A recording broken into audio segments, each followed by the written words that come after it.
Real Madrid transfer news, updates on Camavinga and Mbappe, into interest in Jovic. Kylian Mbappe targeted after refusals to sign contract extension. Real Madrid had long been interested in French superstar Kylian Mbappe, and Florentino Perez could be set to get his man after the French international has dropped more hints at his desire to move away from Paris Saint-Germain. Mbappe idea remains the same. He will not renew his contract and is waiting for PSG to call Real Madrid. Spanish publication Marca claims that the World Cup winner's mind remains unchanged as to how he intends to move his career forward, despite whatever business PSG may undertake this summer, and that includes if they are successful in their pursuit of fellow French international Paul Pogba. Mbappe is viewed as a key piece of the next major rebuild at the Santiago Bernabeu that will look to bring in big names with big potential, while the Frenchman remains inspired by the career of Cristiano Ronaldo, and the chance to settle in Madrid would go a long way to emulating the career of Portuguese icon. It is unclear whether or not late negotiations this summer could see Mbappe move capitals this season, but at the very least, should no breakthrough from PSG's end come to fruition, it is likely he will begin a new chapter in 2022-23. Real Madrid favored by Eduardo Camavinga over Manchester United. Eduardo Camavinga could emerge as a legitimate transfer target this summer for Real Madrid after the French youngster has rebuffed interest from Premier League giants Manchester United. Camavinga, whose contract with Stade Rennes is entering its final year, has rapidly developed after making his League One debut in 2018-19 and has spent the last 2 seasons in the heart of the midfield for Les Rouges et Noirs.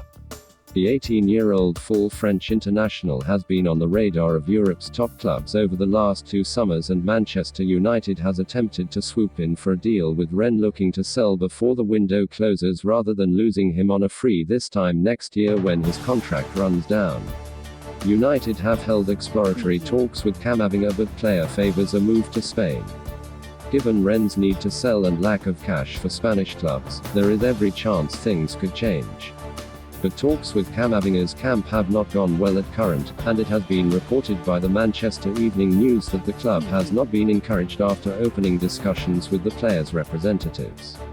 With the main Los Blancos midfield trio beginning to show its age, Camavinga would signal the perfect long-term investment at an affordable price point for the club to begin its restructuring on the pitch should they pounce on the opportunity. Luka Jovic to be loaned again, contingent on Inter sales. Out of favor, Serbian centre-forward Luka Jovic could once again be out the door from the Spanish capital this summer, with rumored interest brewing from Serie A champions Inter Milan. Inter can only loan Real Madrid Luka Jovic if either Alexis Sanchez or Andrea Pinamonti depart, Italian media report. Jovic, who set the world alight during his time at Eintracht Frankfurt in the Bundesliga, has failed to hit anywhere near the same level he achieved in Germany, and was sent out on loan back to Frankfurt in the second half of last season after just 2 goals in 32 appearances for Real Madrid in a year and a half. Inter could well face the possibility of losing Romelu Lukaku this summer should Chelsea be unable to acquire Erling Haaland from Borussia Dortmund, but more importantly, any deal for Jovic, rumored to only be a loan, would hinge on the club being able to shift one of Alexis Sanchez or Andrea Pinamonti. The Italian champions are overloaded with options through the centre-forward channel, having no fewer than 8 players in the first team at current, bearing any possible deals this summer. But the acquisition of Jovic, which could be a 2-year loan deal, would give boss Filippo Inzaghi quality depth even without Lukaku should the Belgian record goal scorer leave the San Siro this summer. Don't forget to like and subscribe to the channel for up-to-date news from all around the globe. Thanks for watching. It was latest football news daily. Have a nice one, and see you in a bit.